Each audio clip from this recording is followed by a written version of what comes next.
महायुतीच्या जागा वाटपाचा तिढा दिल्ली दरबारी. मुख्यमंत्री आणि दोन्ही उपमुख्यमंत्र्यांची अमित शहांसोबत ऑनलाईन चर्चा.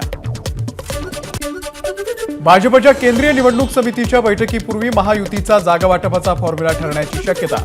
महाराष्ट्रामधील इतर नावांच्या घोषणेची शक्यता.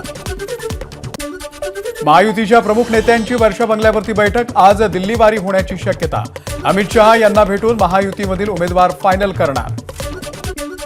आमदार रोहित पवार यांची आज सकाळी 11 वाजता पुण्यामध्ये पत्रकार परिषद. पत्रकार परिषदेमध्ये सरकारमधील मंत्र्यांचा भ्रष्टाचार उघड करणार असल्याची रोहित पवारांची माहिती. आमदार रोहित पवार आणि युगेंद्र पवार यांना दडपशाहीचा सामना करावा लागतो. या संदर्भात त्यांना सुरक्षा पुरवण्यात यावी.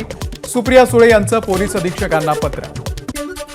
दिल्लीचे मुख्यमंत्री अरविंद केजरीवाल यांना अटक झाल्यानंतर नितेश राणे यांनी ठाकरेंना डिवचलं.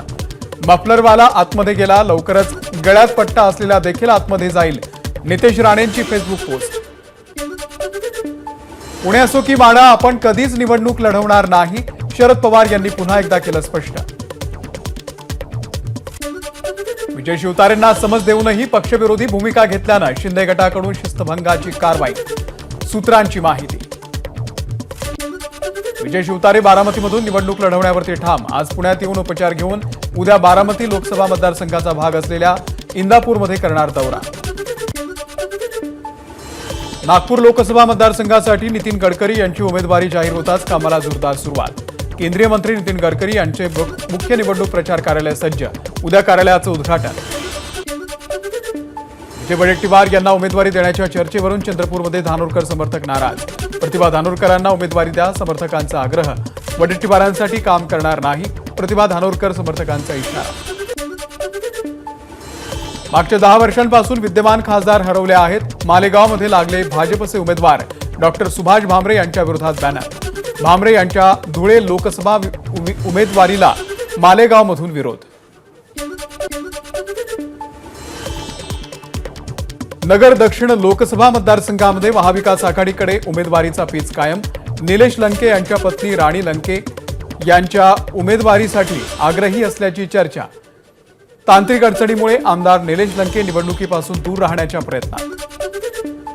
धाराशिवच्या कन्या आणि कोल्हापूरच्या सुनबाई डॉक्टर अंजली निंबाळकर यांना कर्नाटकमधील कारवार लोकसभा मतदारसंघामधून उमेदवारी जाहीर. भाजपच्या अनंतकुमार हेगडेंशी होणार लढत. प्रणिती शिंदे यांच्या गावभेटीच्या दरम्यान गाडीवरती हल्ल्याचा प्रयत्न. भाजप कार्यकर्त्यांनीच गाडीवरती हल्ला केल्याचा प्रणिती शिंदेंचा आरोप. श्रीरामपूरचे माजी आमदार भाऊसाहेब कांबळे शिवसेनेमध्ये. ठाकरे गटाला धक्का. काल रात्री उशिरा मुख्यमंत्री शिंदे यांच्या उपस्थितीमध्ये मुंबईत केला पक्षप्रवेश.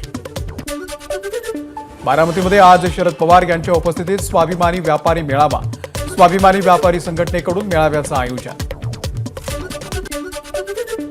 आचारसंहिता घोषित झाल्यानं नगर शहरातील विविध चौकांमध्ये लावण्यात आलेले राजकीय फलक, राजकीय पक्ष चिन्ह हटवलं, झाकून ठेवलं. निवडणुकीच्या अनामत रकमेमध्ये 1000 पेक्षा जास्त कॉईन भरता येणार नाही, तर कॉईन ऍक्ट 2011 नुसार 50 पैशांचे कॉईन 10 रुपयांपर्यंतच ग्राह्य धरणार. दिव्यांग आणि 85 वर्षांच्या व्यक्तींना लोकसभा निवडणुकीमध्ये आता घरी बसून मतदान करता येणार. कर्मचारी घरी येऊन बॅलेट पेपरवरती घेऊन जाणार मतदान. छत्रपती संभाजीनगरचे जिल्हाधिकारी दिलीप स्वामी यांची माहिती. लोकसभा निवडणुकीमध्ये संवेदनशील आणि अतिसंवेदनशील मतदान केंद्रांवरती ड्रोनची नजर असणार. छत्रपती संभाजीनगरचे पोलीस आयुक्तांची माहिती.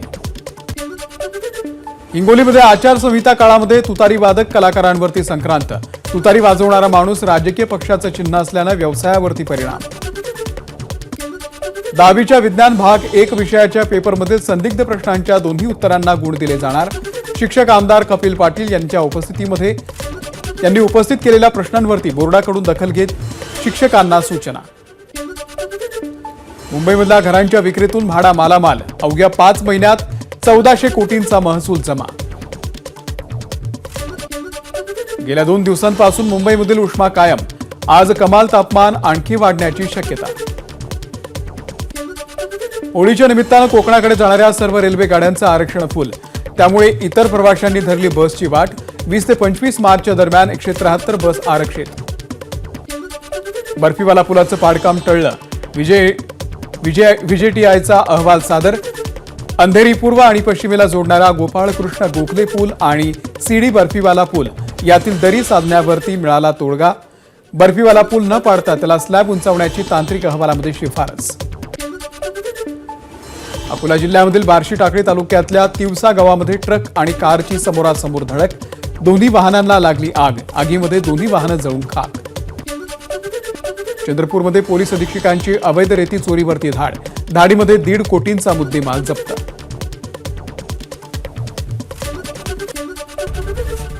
एबीपी माझा, उघडा डोळे बघा नीट.